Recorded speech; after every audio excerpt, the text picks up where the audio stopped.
Okay, let's go ahead and get started. Today, I would like to finish up our discussion of general relativity with a brief description of the basic observational and experimental tests of general relativity, including specifically those tests of general relativity that are based on solar system physics.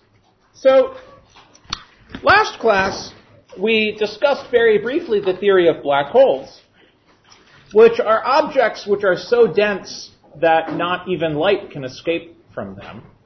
And mathematically, we saw that happened when the size of an object was less than or equal to the Schwarzschild radius, 2gm over c squared of the object, where m is the mass of the object that we're thinking about, such as a star of some sort. But it turns out that even for non-black holes, objects like the sun or the Earth, that is to say, objects with radius much, much bigger than the Schwarzschild radius of that object, general relativity leads to observable and important effects.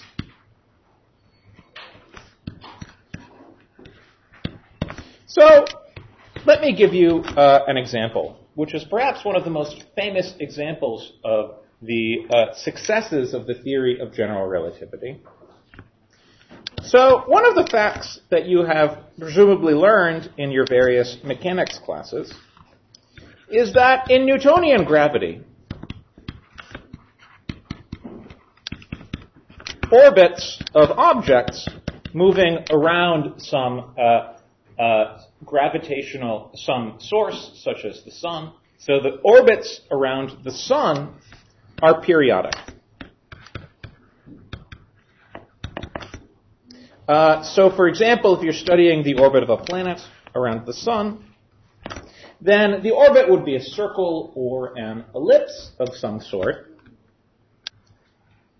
But it would have the property that it is exactly periodic in the sense that for each orbit, the planet will trace out exactly the same trajectory each orbit, forever and ever and ever. Okay. So here, for example, I've drawn an orbit of a planet which is highly elliptical. Okay, this is not the scale, of course. The orbits of the planets in our solar system are not exactly circular, but they're pretty darn close to circular, not nearly as squashed or elongated as I have drawn here. But the important point is that these orbits are periodic, and this periodicity is a special feature of the 1 over r squared force law in Newtonian gravity. And general relativity is a modification of Newtonian gravity. So we would expect that this special feature of Newtonian gravity should be modified. And although I don't want to go through the details of the mathematics of how it's modified, although we could do that, it would probably take us a couple lectures to go through it. At the very least, what I would like to do is estimate the size of this effect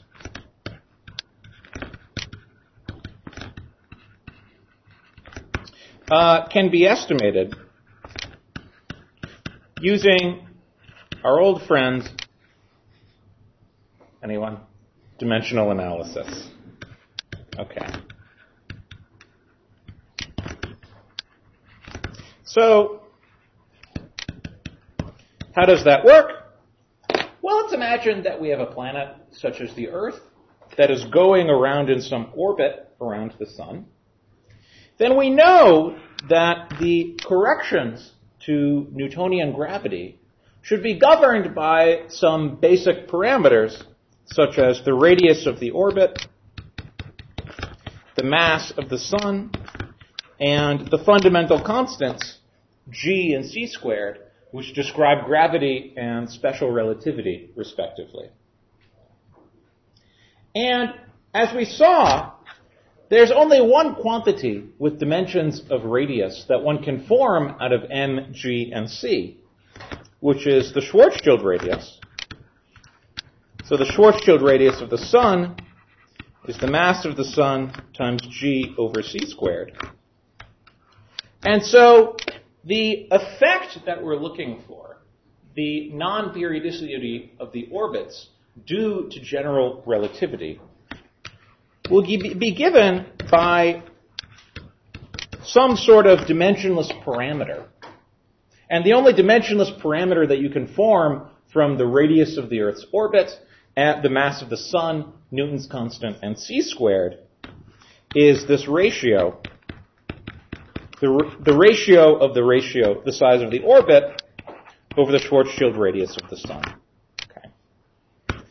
So if you want to understand the characteristic size of the effects of general relativity on the orbits of the planets in the solar system, you just want to calculate this dimensionless parameter that will tell you will allow you to estimate the size of these effects. Okay. And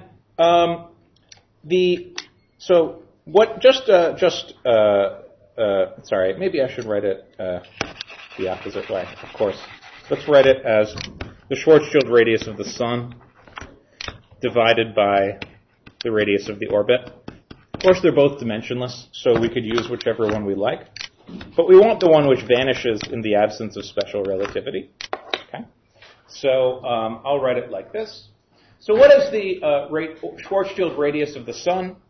Well, it's of order a few kilometers. Okay, that's what you calculated in your problem set.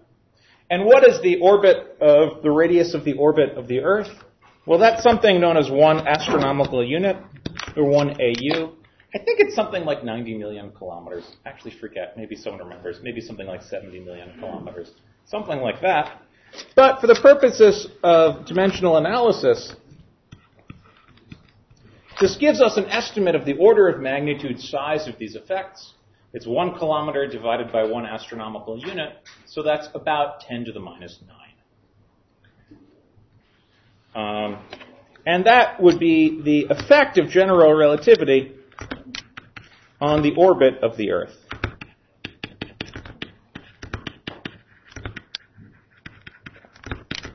And it turns out that for the Earth's orbit, this is too small an effect for us to actually measure.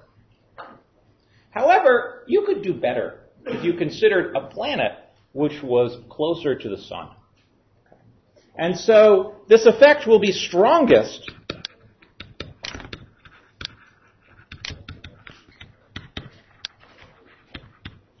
for Mercury,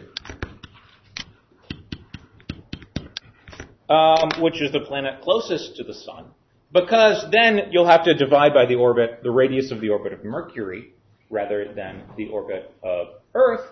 And so, in this case, the effect, you would guess, is of a size 10 to the minus 7 or so on the orbit of Mercury. Okay. So, if you want to understand the effect of general relativity on the orbits of the planets, the thing that we should be looking for is some non-periodicity of the orbit of Mercury. And it should be about 1 part in 10 to the 7 effect. So now it's time for a bit of history. So long before Einstein came up with this theory of general relativity, it was observed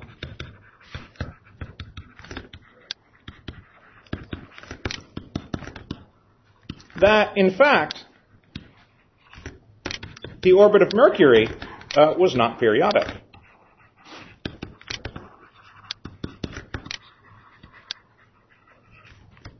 In particular, the orbit of Mercury has a feature known as precession. Okay. So what does that word mean? Well, if you think of the orbit of Mercury as an ellipse, okay, so here I'm drawing an exaggerated, elongated ellipse, just so that you can see what I'm talking about, then we could talk about, and so if here is the Sun, say, at one of the focuses of the ellipse, then the perihelion of Mercury is that point in Mercury's orbit where it's farthest from the sun. And if the orbit of Mercury were completely periodic, then the perihelion of Mercury's orbit would occur at the same point in the orbit each time. But in fact, what was observed is that on some later orbit, Mercury does not, in fact, go along slightly the identical trajectory, but rather its trajectory is rotated a little bit, as I've indicated. And there's some angle that I could call alpha, which tells you how much the perihelion of Mercury is changing for each orbit. So here I've drawn a very exaggerated sort of precession where it's changing by an angle that's, might be about 30 degrees there. Of course, in general relativity, we expect that the precession of Mercury's orbit would be much less. And indeed, if you go ahead and do the calculation in general relativity, you find that the orbit of Mercury precesses by an amount which is about 43 seconds of arc per century. Now, 1 degree is 1/360th of the radians in a circle. 1 minute of arc is 1/60th of that. 1 second of arc is 1/60th of that. 1 century is a very long time. So this is a very, very small effect.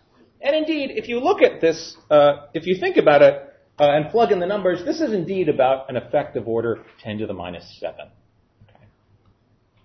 Okay. The number of periods the number of orbits that Mercury would have to go through in order for its perihelion to have precessed by a total amount 2 pi, or an amount of order 1, is about 10 to the 7 orbits. Okay.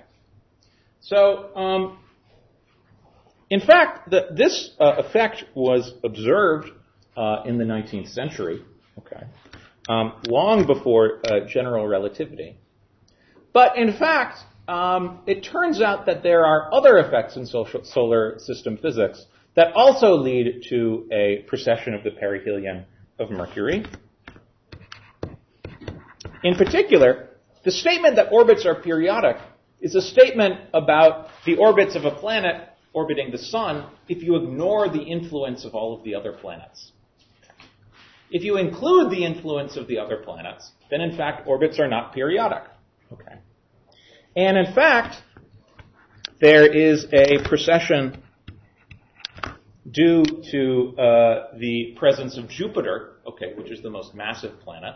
And if you study not the two-body dynamics of Mercury and the Sun, but the three-body dynamics of Mercury, Sun, and Jupiter, you'll find that the orbit of Mercury will also precess due to Jupiter by an amount that's a few hundreds of seconds of arc per century. And so, indeed, the observation that was made in the 19th century was not 43 arc seconds per century, but rather several hundred arc seconds per century. And one of the successes of Newtonian gravity was the discovery that one could explain this precession in the orbit mostly by taking into account the presence of Jupiter. Okay. And so one of the great mysteries of 19th century physics was why this calculation did not work out perfectly. Okay. There was some theoretical model, namely Newtonian gravity, which said that Mercury's orbit precesses by a few hundred arc seconds per century. And there's the observation, which was off from that by an amount that was exactly 43 arc seconds per century. So what's a 19th century physicist to do? Well, the obvious thing to do is conclude from this that there's another planet out there that we haven't observed. Okay. So, in fact, based on the data, and based on the fact that this effect was strongest for Mercury rather than for Venus or Earth or any of the other planets, most 19th century physicists thought that there was a 10th planet that we hadn't observed. This planet would have to be very close to the Sun in order for its effect to be strongest for Mercury. And so they gave a name to that planet. It's the planet Vulcan. Okay. Familiar to all Star Trek fans. And a great deal of time and energy. A lot of graduate students presumably wrote PhD theses on the search for the planet Vulcan, so close to the sun, but nobody ever could find it. Okay. And the reason why they couldn't find it is that this effect, the 43 arcseconds per century, was not due to some other planet, but was in fact due to the relativistic effects of general relativity. And so the first great success of general relativity was Einstein's explanation of this missing 43 arcseconds per century, not as due to another planet, but rather as due to relativity. Question in the back.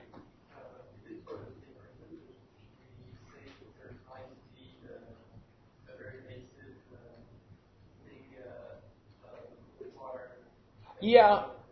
I actually don't know. I mean, people do talk about the mysterious planet X, okay, which is some very large planet that would be far out beyond the orbit of Pluto, although Pluto's not a planet anymore, so far out beyond the orbit of Neptune. And I actually don't know. I suspect it's not because of these orbital effects. I think it might be because of models of comet, of solar system formation and things like that. But I actually don't know, so I'm not going to try and make up an answer. That's actually a good question on why people talk about that today. Yeah, actually, that's a good question. Your homework is to look it up and tell us next class. Okay, good. Any other question? It's a great way of ensuring that I don't get questions. Okay. So this is one of the great successes of the general theory of relativity. Okay. Let me now describe to you the other classic success of general relativity that was experimentally verified in the early part of the 20th century, which is that of gravitational lensing. So the basic effect of gravitational lensing is that light does not travel on a straight line. And in fact, light is deflected by the presence of a massive object. So let's say that we have the sun here. And let's say that we have a light ray going by. So light from some star or something like that. And in the absence of gravity, light would travel on a perfectly straight line. But because of the presence of gravity, actually that photon's trajectory will be bent a little bit. And it'll be bent by some angle theta, which can be computed in the theory of general relativity. But, of course, we can already estimate the size of its effect simply using our old friend, dimensional analysis. So in order to do so, let me introduce a number that I'll call B, which is the distance of closest approach of this light ray, this photon, to the sun. And let's try and estimate what this angle is. This problem may sound familiar to some of you. Let's try and estimate what this angle is simply by using dimensional analysis. Okay. So theta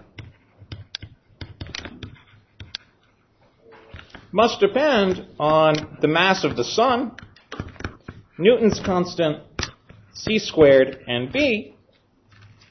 And theta is dimensionless, so it must be some function of the dimensionless combination of these three parameters, g, m, b, and c squared, just as in the previous problem where we were estimating the size of the effects of general relativity on the orbits of planets. Now the question we have to answer is what power of that dimensionless quantity, gm over bc squared, should be appearing in this formula. So what I'm going to do is give you a slightly a derivation of the equation for the bending of light in Newtonian gravity. So this is just one. There are many possible ways of making the argument about what possible power would appear in this formula. So I'll just give you one argument which will actually derive not just exactly what that function is in Newtonian gravity, and then I'll tell you how it's corrected in general relativity. So in Newtonian gravity,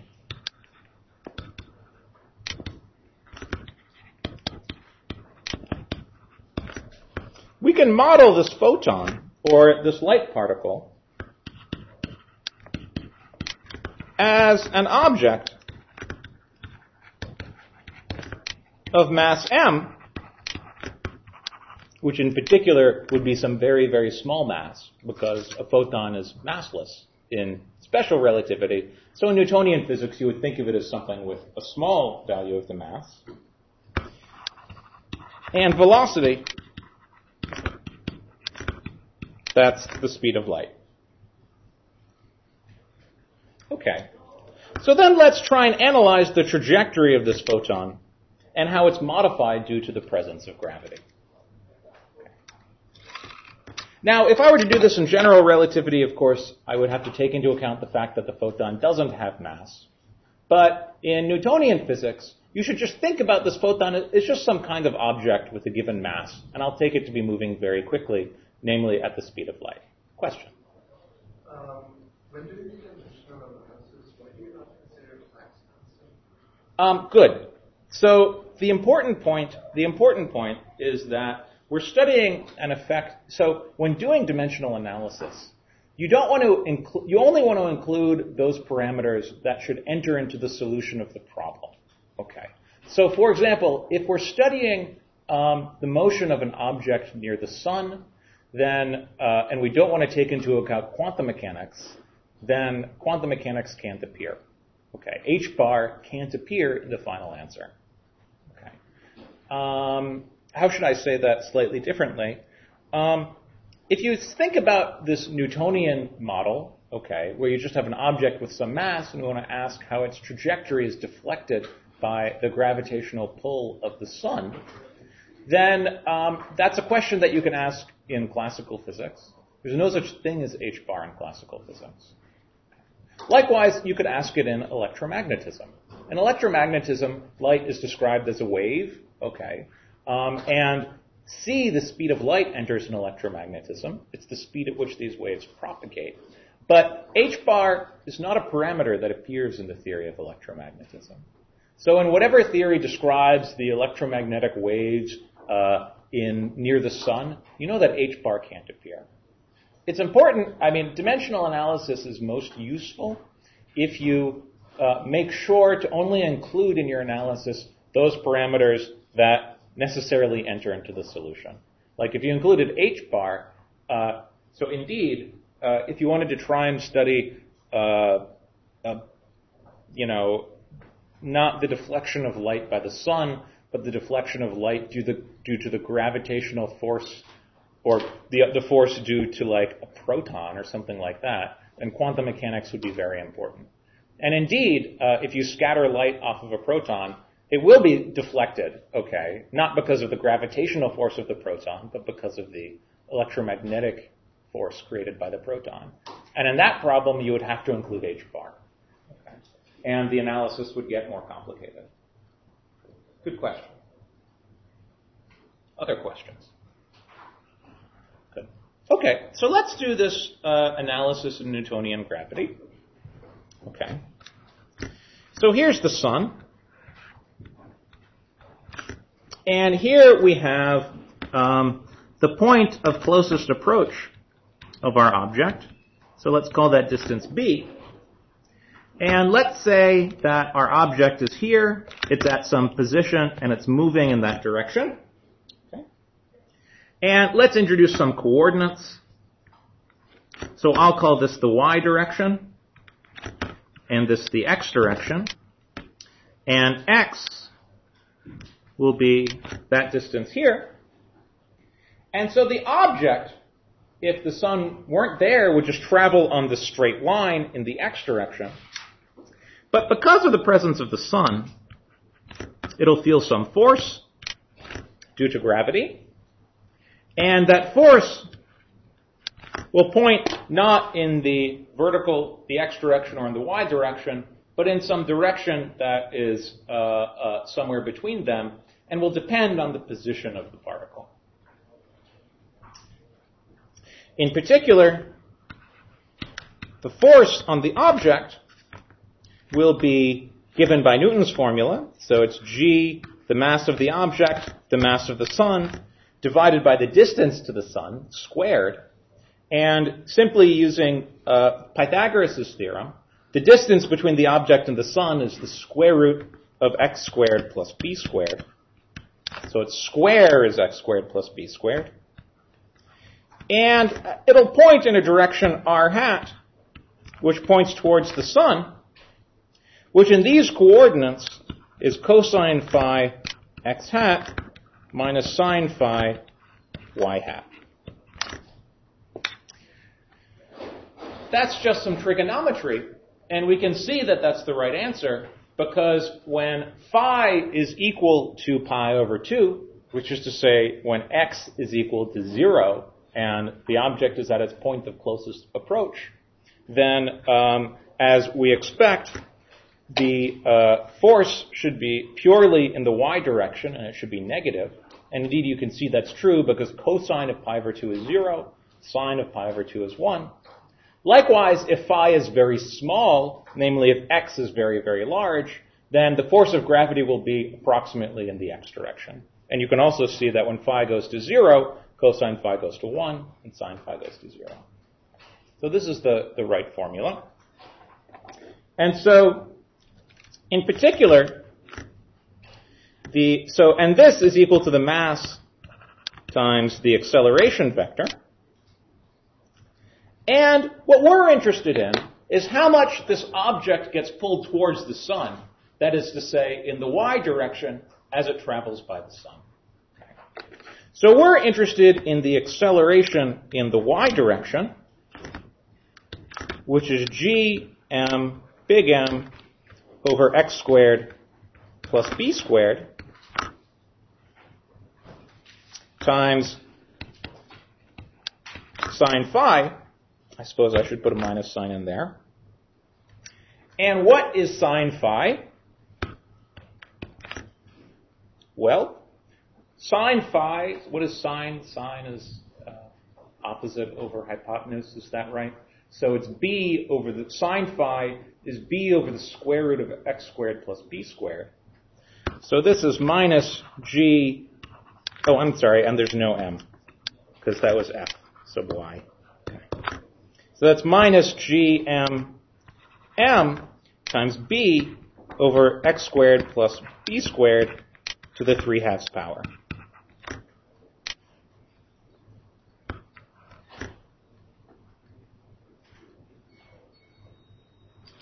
So if you imagine that this particle starts out at x goes to minus infinity with no velocity in the y direction, it's just moving in the x direction, then the velocity in the y direction at some later point in time is found by integrating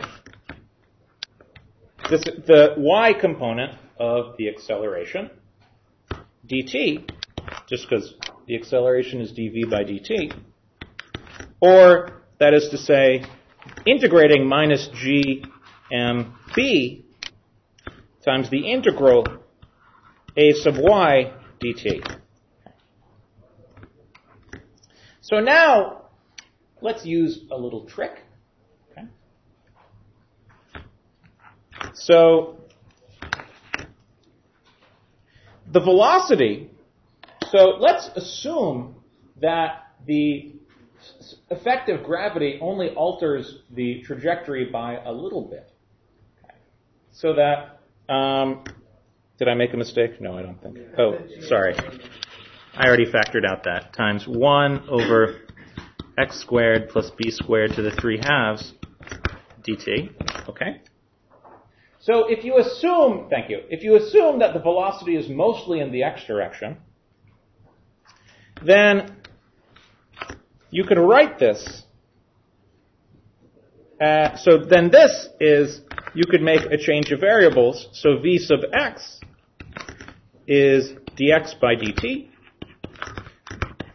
so that dt is dx over vx. So that v sub y is minus gmb times the integral dx over x squared plus b squared to the 3/2 power times v sub x. And if we assume that the effect of gravity is relatively weak on the overall velocity of the object, then v sub x will be roughly the speed of light. So this can be approximated by minus gmb over c times the integral dx over x squared plus b squared to the 3/2 power. And if you want to calculate the total velocity as x goes to plus infinity, then we need to integrate this from x goes to minus infinity, where the object started out very far from the sun, to plus infinity, where it's very far from the sun on the other side. So I could go ahead and do this integral for you. But instead of doing the integral, let me just estimate it using our old friend, dimensional analysis. Okay. So x has dimensions of length. B has dimensions of length. The integrand dx over x squared plus b squared has dimensions of 1 over length squared. Dx has dimensions of length. X squared plus b squared to the 3/2 power has dimensions of length cubed. So that means that when you do this integral, you must get some numerical constant times 1 over b squared. So you must get some numerical constant, which happens to be 2,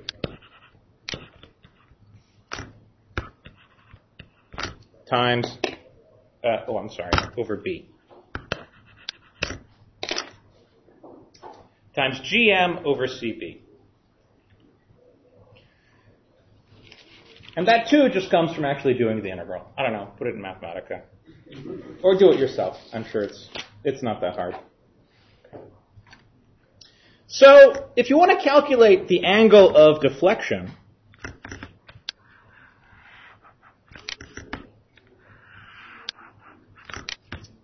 it's then just a matter of doing a little trigonometry. So, you have an object which is moving with some velocity vy in the minus y direction, and a velocity c in the plus x direction.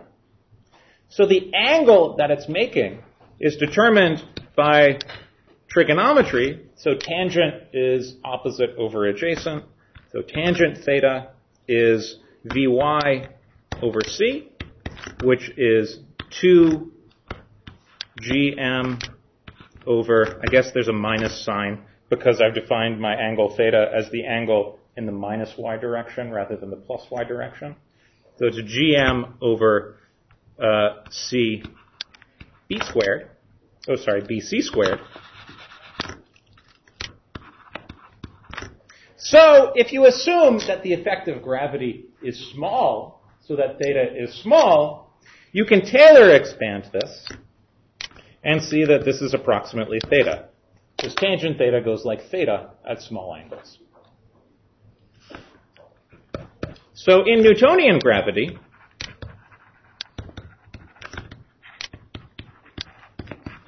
an object passing near the sun will be bent by an angle that's approximately 2 gm over c squared b. There's actually an interesting piece of history here. So this effect was never observed in the 19th century. And when Einstein was developing his theory of general relativity, he actually initially assumed that in general relativity one would find exactly the same answer. And it was only after he developed the theory that he discovered that in general relativity, the answer is actually slightly different. it differs by a factor of 2, so that this particular quantity is a great thing to measure if you want to distinguish between general relativity and Newtonian gravity.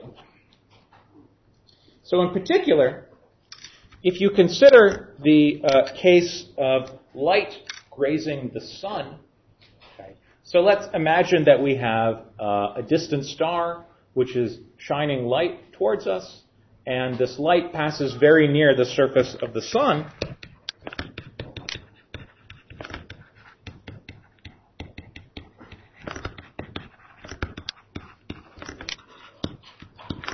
In Newtonian and general relativity, the answer that you get for the deflection of light is about 1 arcsecond. Okay. Whereas in Newtonian gravity, it's twice that.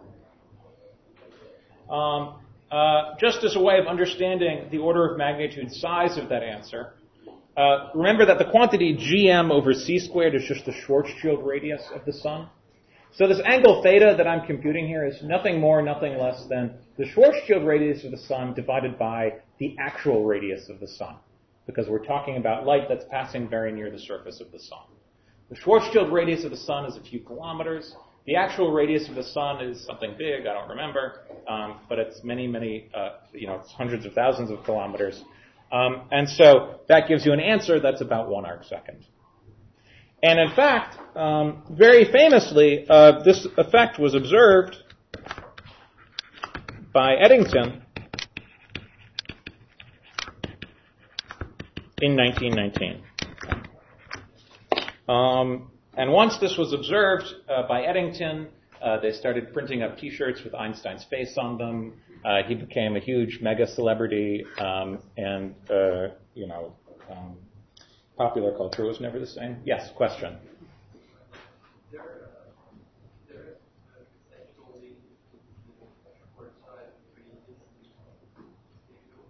Yes. What is the conceptual link? Okay, that's a great question. What is the Schwarzschild radius? Well, we saw that the Schwarzschild radius has arisen now in several different circumstances. The Schwarzschild radius is the radius of the event horizon of an object of mass m. But it's also the parameter that tells you about the size of the effects of general relativity. And it has dimensions of length.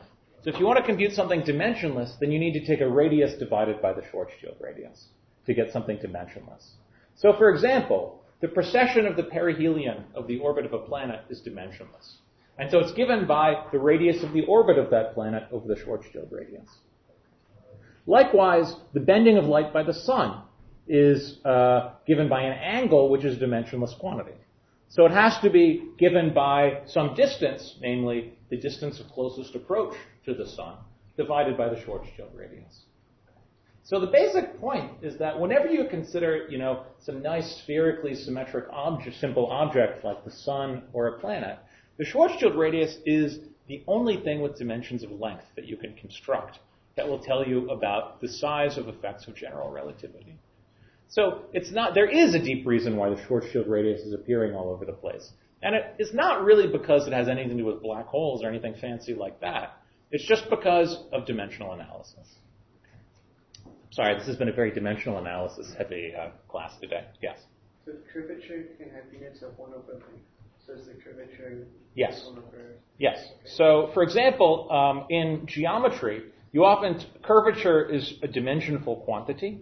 So what do you mean by that? Well, a sphere has a radius, okay, and so the words that you use mathematically is that curvature is given by the radius of a sphere. So the curvature of some surface is an effective radius, which would be the radius of the sphere, which would fit nicely onto that curved surface. And so it's precisely, the statement is that in general relativity, the curvature radius of space in the presence of a massive object is given by this Schwarzschild radius. So yeah, that's exactly right. Good. So I should point out that, as will probably not surprise you, gravitational lensing has been observed many, many times since the initial observation of Eddington. In particular, probably it's most commonly observed in astrophysics.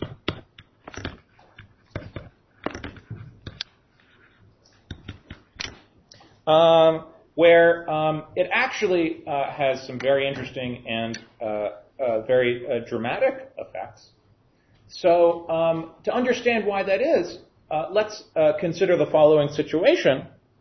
So let's imagine that we have some galaxy here, okay, which is very massive, and that we're standing over here on Earth, okay, so that's us, and that behind the galaxy you have some very bright object like a quasar.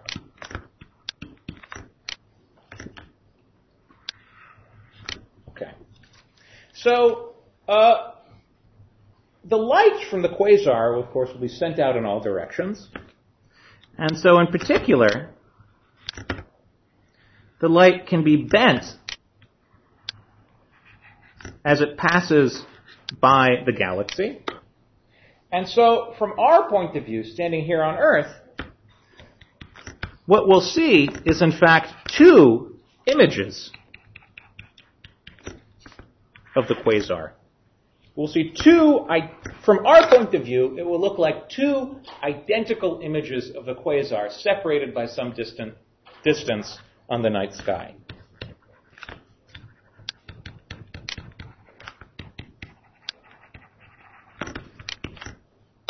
And in fact, if you think about it a little more systematically, you'll see that you'll not actually get two images. But if the quasar is exactly behind the galaxy, and the galaxy is perfectly spherically symmetric, you'll actually get a whole ring of images, okay? Because the light in all of these directions will be bent around the quasar before it reaches our eyes. And so indeed, you'll see what is known as an Einstein ring.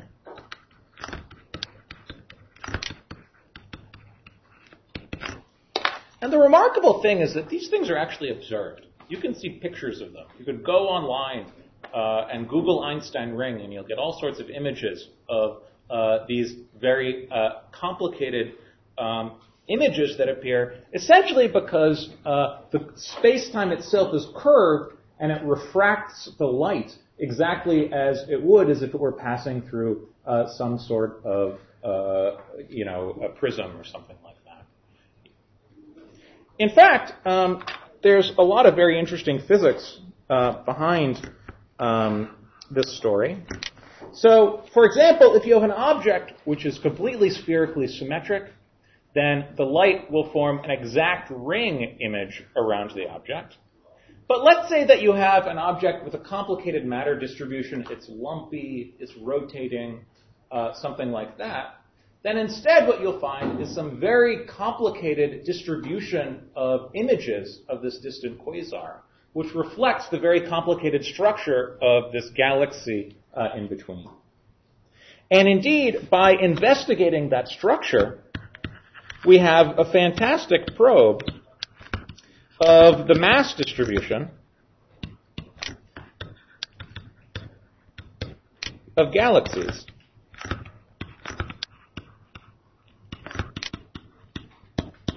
You know, just as if I shone a light through a complicated prism, you could determine the structure of the prism by looking at the image of the light.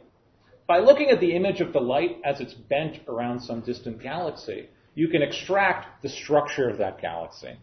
And this is very important because, as we'll learn probably next week at some point, there's a lot of matter out there in the universe that we don't understand. And in particular, there's something known as dark matter, which is matter that we don't know how to observe directly, but we can only observe its effects indirectly. And experiments such as the one I'm describing involving gravitational lensing are one of our best windows into understanding the structure of this dark matter in galaxies. And indeed, there are other sorts of ways that gravitational lensing is used. So, for example, the effect that I've described to you now, where you have two separate images that are mirror images of one another, is what's known as macro lensing. But in fact, if your resolution of your telescope isn't very good, so that you can't actually distinguish the two images from one another, you'll still see that the image will get brighter when you have this sort of gravitational lensing, because the number of photons that are hitting your eye will get doubled because of this refraction. And so even if you can't distinguish the detailed structure of these different lenses, these different lensed images, you can still see that the amount of light that you're receiving could change. And so one of the things that astronomers do is they take surveys of all sorts of distant objects, and they look and they wait and they see if one of them suddenly gets brighter, okay, and then dims again.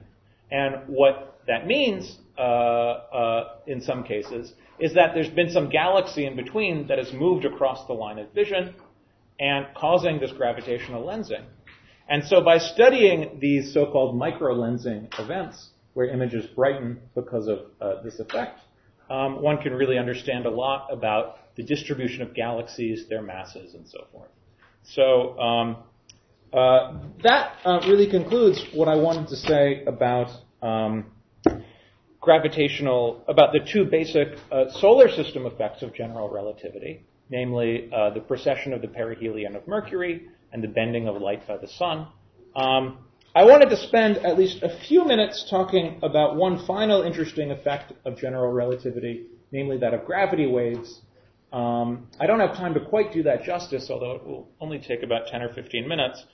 So instead, let me maybe pause and see if there are any questions. Okay, good stuff. Okay, I'll see you guys on Friday.